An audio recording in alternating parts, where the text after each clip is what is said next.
Assalamualaikum warahmatullahi wabarakatuh.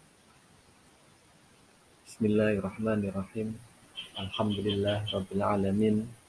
Assalatu wassalamu ala asrafil anbiya wal mursalin Sayyidina wa maulana Muhammadin wa ala alihi wa sahbihi ajma'in. Rabbi israh li sadri wa yassir li amri wahlul 'uqdatam min lisani yafqahu qawli. Amma ba'du. Alhamdulillah, segala puji bagi Allah, Tuhan yang Maha Kuasa, yang telah melimpahkan rahmat dan hidayah kepada kita semua. Dan salam serta salam tak terlupa kita haturkan kepada junjungan Nabi Agung Muhammad Rasulullah dengan ucapan Allahumma shalli wa sallim wa barik ala Sayyidina Muhammad. Semoga dengan ucapan tersebut kita diakui sebagai umatnya besok di yaumil akhir. Amin, amin ya rabbal alamin. Baik, pada kesempatan yang bahagia ini kita akan membahas tentang pembelajaran tentang iman kepada kitab-kitab Allah kelas 11, dan kita tahu rukun iman itu ada 6, dan salah satunya adalah iman kepada kitab-kitab Allah. Baik, langsung saja kita masuk ke dalam pengertian iman kepada kitab-kitab Allah. Menurut bahasa, iman adalah percaya atau membenarkan. Menurut istilah adalah iman kepercayaan yang diyakini kebenarannya dalam hati, diucapkan dengan lisan, dan diamalkan dengan perbuatan. Jadi, kalau kita bicara tentang iman kepada kitab-kitab Allah, artinya kita meyakini dengan sepenuh hati bahwa kitab-kitab Allah telah diturunkan kepada Rasul-Rasulnya untuk disampaikan kepada umat-umat Rasul tersebut dan menjadi pedoman bagi umat manusia untuk meraih kebahagiaan dunia dan akhirat. Baik, selanjutnya kita akan masuk ke dalam dalil atau ayat yang menjelaskan tentang beriman kepada kitab-kitab Allah SWT. Dalam hal ini diterangkan dalam Quran Surah An-Nisa ayat 136. A'udzu billahi minasyaitonir rajim. Bismillahirrahmanirrahim. Ya ayyuhalladzina amanu aminu billahi wa rasulihi wal kitabilladzi nazzala ala rasulihi wal kitabilladzi anzala min qablu wa may yakfur billahi wa malaikatihi wa kutubihi wa rusulihi wal yaumil akhiri faqad dhallamu dhalalan ba'ida. Yang artinya, wahai orang-orang yang beriman, tetaplah beriman kepada Allah Subhanahu wa taala dan Rasul-Nya, dan kepada kitab Allah yang telah diturunkan kepada Rasul-Nya, serta kitab-kitab Allah yang diturunkan sebelumnya. Barang siapa yang kafir kepada Allah Subhanahu wa taala, malaikat-malaikatnya, kitab-kitabnya, rasul-rasulnya, dan hari kemudian, maka sesungguhnya orang itu telah sesat sejauh-sejauhnya. Ayat yang lain yang menjelaskan tentang beriman kepada kitab-kitab Allah adalah Quran Surah Al-Imran ayat 3-4. Bismillahirrahmanirrahim.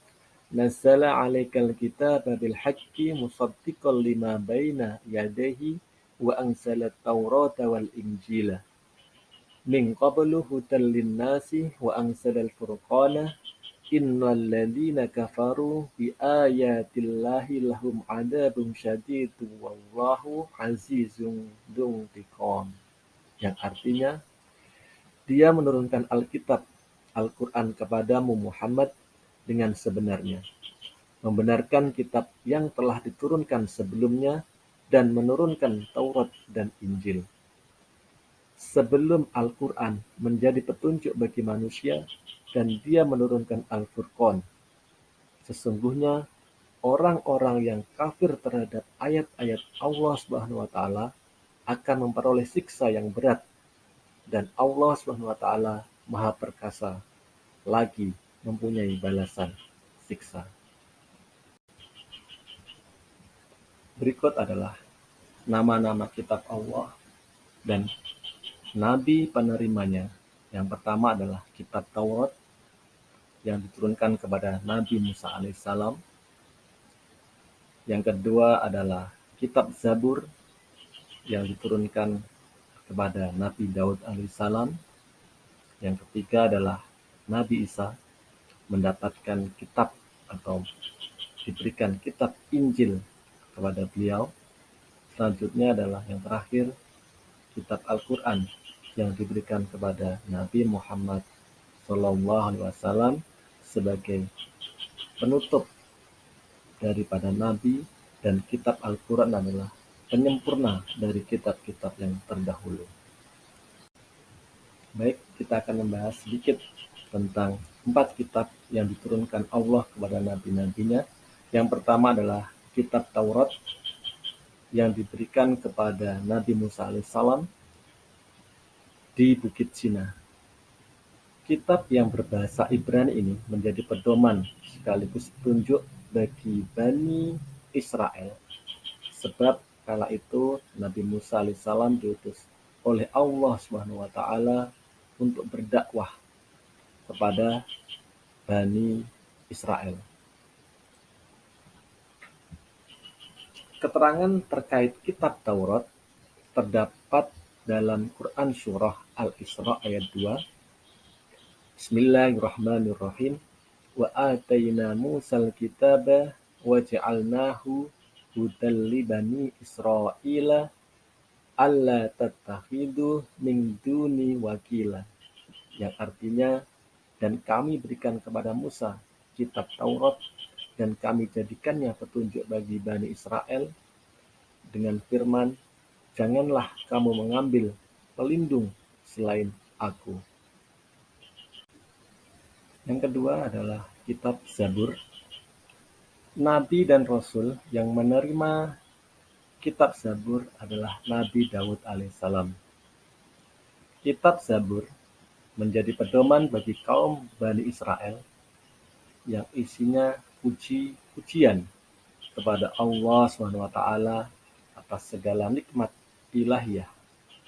Kitab Zabur diturunkan Allah SWT kepada Nabi Daud alaihissalam pada abad 10 sebelum Masehi di daerah Yerusalem.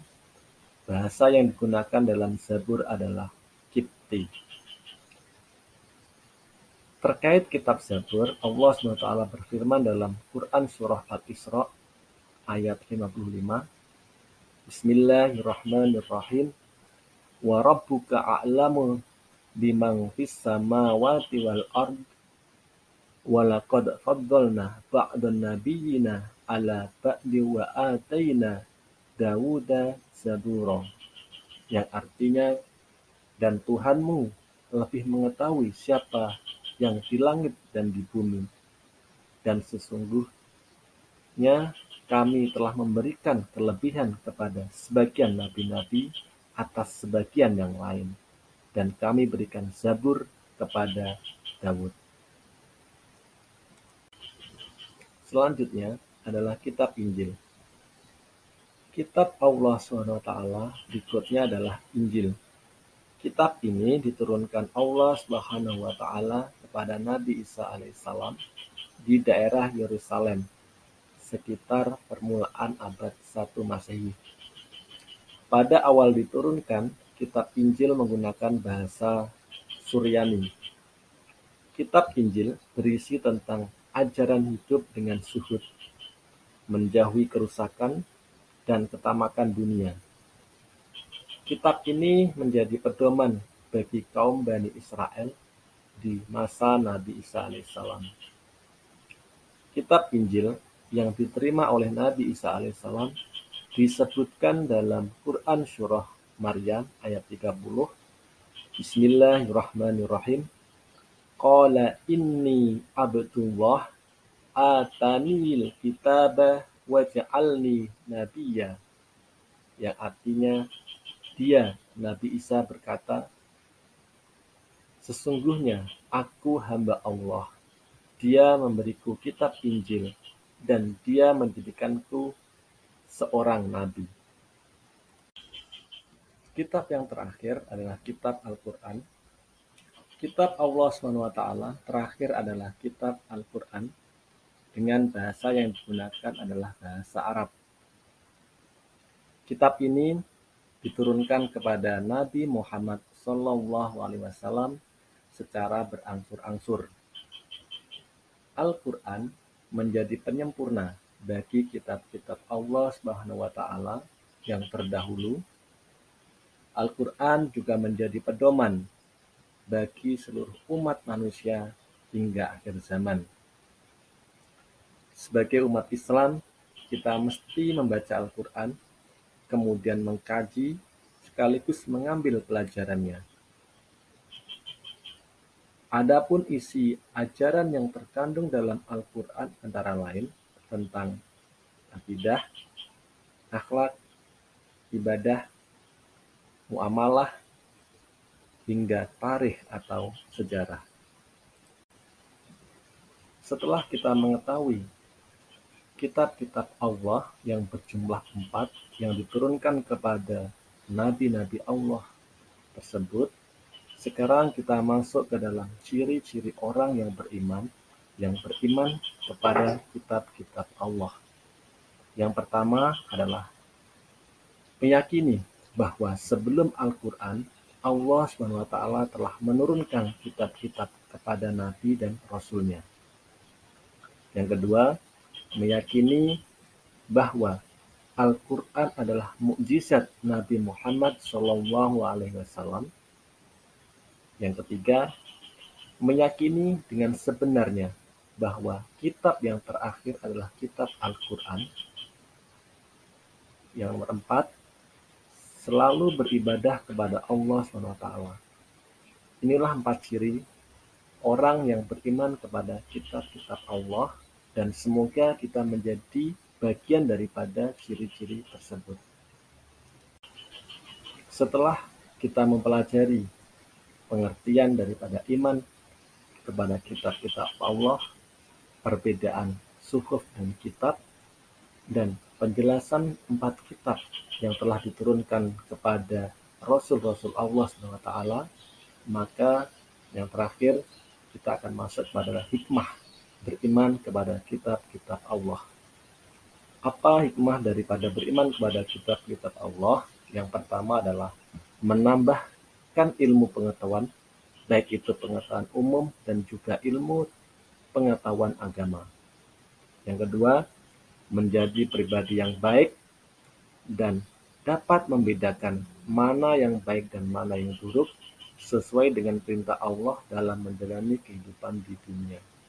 Yang ketiga, mengetahui semua kisah umat terdahulu dan menjadi teladan bagi kita dalam menjalani kehidupan dunia ke depannya. Yang terakhir, meningkatkan keimanan atau keyakinan kitab kepada Allah atau meningkatkan nilai ketauhidan kita. Ini adalah hikmah yang kita bisa ambil daripada beriman kepada kitab-kitab Allah, dan semoga daripada hikmah ini adalah menjadi bagian daripada kita. Demikian yang dapat saya sampaikan, ada kurang lebihnya saya mohon maaf, dan saya akhiri. Wassalamualaikum warahmatullahi wabarakatuh.